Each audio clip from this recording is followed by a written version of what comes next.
ಬಿಜೆಪಿಯವರು ಹಿಂಬಾಗಿಲಿಂದ ಅಧಿಕಾರಕ್ಕೆ ಬಂದಿದ್ದು ಶಾಸಕರನ್ನ ಕೊಂಡ್ಕೊಂಡು ಅಧಿಕಾರಕ್ಕೆ ಬಂದ್ರು ಅಂತ ಸಿದ್ದರಾಮಯ್ಯ ಕಿಡಿಕಾರಿದ್ದಾರೆ. ಸಿದ್ದರಾಮಯ್ಯ ಸರ್ಕಾರ ಕಿತ್ತೊಗಿಬೇಕು ಅಂತ ಆಫರ್ ಕೊಟ್ಟಿದ್ದಾರೆ.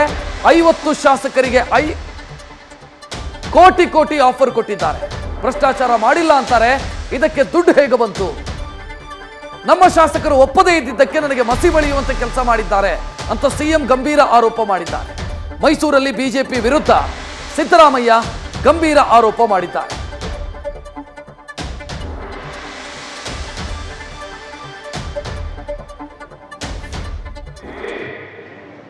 ಈಗಾಗಲೇ ಮಾಡಿ ಸಿದ್ದರಾಮಯ್ಯ ಸರ್ಕಾರ ಕಿತ್ತಾಕಬೇಕು ಅಂತೇಳಿ 50,000 ರೂಪಾಯಿಗಳನ್ನು ಒಬ್ಬೊಬ್ಬ 50 ಕೋಟಿ ರೂಪಾಯಿಗಳನ್ನು ಒಬ್ಬೊಬ್ಬ MLAಗೆ ಆಫರ್ ಮಾಡೋದು. 50 ಕೋಟಿ 50 ಜನ MLAಗಳಿಗೆ 50 ಕೋಟಿ ಕೊಡ್ತೀವಿ ಅಂತ ಎಲ್ಲಿಂದ ಬರ್ತದೆ? ಎಲ್ಲಿಂದ ಬರ್ತದೆ ಈ ದುಡ್ಡು? ಒಬ್ಬೊಬ್ಬ MLAಗೆ 50 ಕೋಟಿ.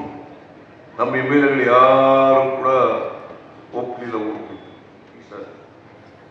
ಅದಕ್ಕೆ ಶುರು ಮಾಡೋದು ಹೆಂಗಾರು ಮಾಡಿ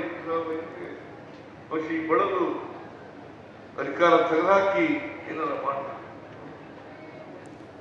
ಅದಕ್ಕೆ ಇವೆಲ್ಲ ಮಾಡ್ತಾ ಇದ್ದಾರೆ. ಸಿಎಂ ಮಾಡಿರುವಂತ ಗಂಭೀರ ಆರೋಪವನ್ನು ಗಮನಿಸ್ತಾ ಇದ್ದೀರಿ. ಬಿಜೆಪಿ ಹಿಂಬಾಗಿಲಿನಿಂದ ಅಧಿಕಾರಕ್ಕೆ ಬರುವಂತ ಪ್ರಯತ್ನವನ್ನು ಮಾಡ್ತಿದೆ. ನಮ್ಮ ಶಾಸಕರಿಗೆ ಆಫರ್ ಕೊಡ್ತಿದೆ. 50 ಶಾಸಕರಿಗೆ ಕೋಟಿ ಆಫರ್ ಕೊಡಲಾಗಿದೆ.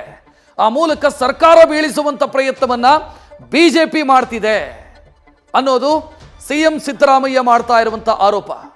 ನಮ್ಮ ಶಾಸಕರು ಅದಕ್ಕೆ ಒಪ್ಪಿಲ್ಲ, ಅಂದ್ರೆ ಬಿಜೆಪಿಯ ಕೋಟಿ ಆಫರ್ಗೆ ಒಪ್ಪಿಲ್ಲ ಅನ್ನೋ ಕಾರಣಕ್ಕಾಗಿ ನನ್ನ ಮೇಲೆ ವಿನಾಕಾರಣ ಅಪವಾದವನ್ನು ಹಾಕಿದ್ದಾರೆ ಅಂತ ಮೈಸೂರಲ್ಲಿ ಬಿಜೆಪಿ ವಿರುದ್ಧ ಸಿಎಂ ಸಿದ್ದರಾಮಯ್ಯ ಗಂಭೀರ ಆರೋಪ ಮಾಡಿದ್ದಾರೆ.